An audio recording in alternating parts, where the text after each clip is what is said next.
প্রচণ্ড বৃষ্টি হলো এবং প্রচণ্ড বৃষ্টির ফলে আমাদের আবহাওয়া খুব সুন্দর হয়েছে, যার ফলে আমরা আজকে বৃক্ষরোপণ আমাদের একটি সুন্দর দিনে আমরা রোপণ করব। এই জায়গাটি খুব উঁচু জায়গা এবং খুব সুন্দর জায়গা, পাশে রাস্তা এবং এই পাশে পুকুর রয়েছে। আর বৃক্ষ আমাদের এই বৃষ্টির দিনে রোপণ করা খুব প্রয়োজন। আজকে প্রচণ্ড বৃষ্টি হয়েছে, মুষলধারে বৃষ্টি, এবং সেই বৃষ্টির পরে আমরা এই সন্ধ্যা লাগার আগেই আমরা বৃক্ষটি রোপণ করছি এবং দুটো বৃক্ষ রোপণ করবো, একটি কৃষ্ণচূড়া, একটি বকুল, এবং সেই গাছ দুটি এই সৌন্দর্যটাকে বাড়াবে।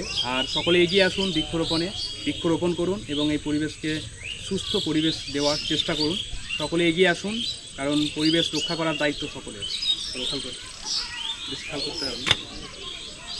হয়ে গেল তুলছিল তাহলে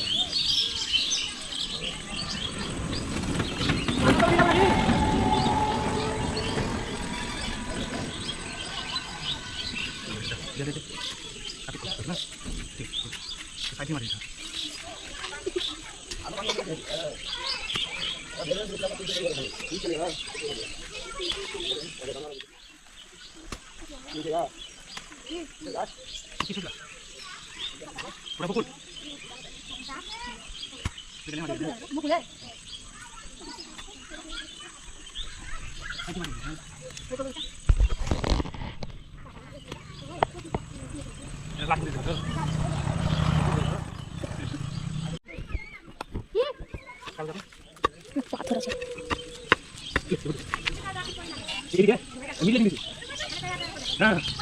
বহুত দিন 10 বছর ব্যাপারে উনি হতে 10 জায়গা আছে আমাদের যাচ্ছে শুনে 10 বছর নিয়ে আয়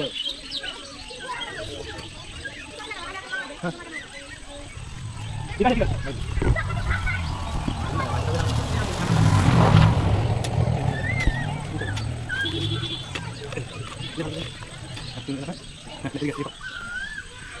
আজকে এই বৃক্ষরোপণ, কারণ বৃষ্টি হলো, আর সবাই তো আমরা জানি যে বৃষ্টির পরে আমাদের বৃক্ষ মাটিতে লাগালে পরে মাটির সঙ্গে তার একটা যে সম্পর্ক এবং স্পর্শ সেটা সহজে হয়ে যায়।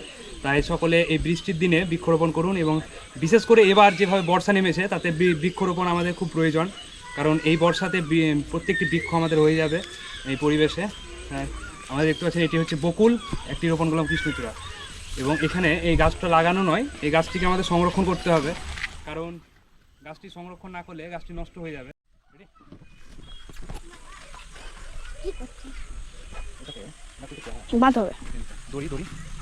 আমাদের আবার বৃষ্টি চলে এলো, বৃক্ষরোপণের সঙ্গে সঙ্গে আবার বৃষ্টি চলে এসছে।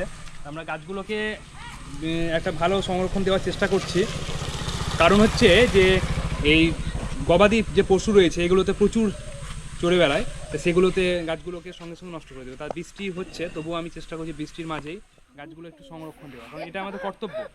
দড়ির অবস্থা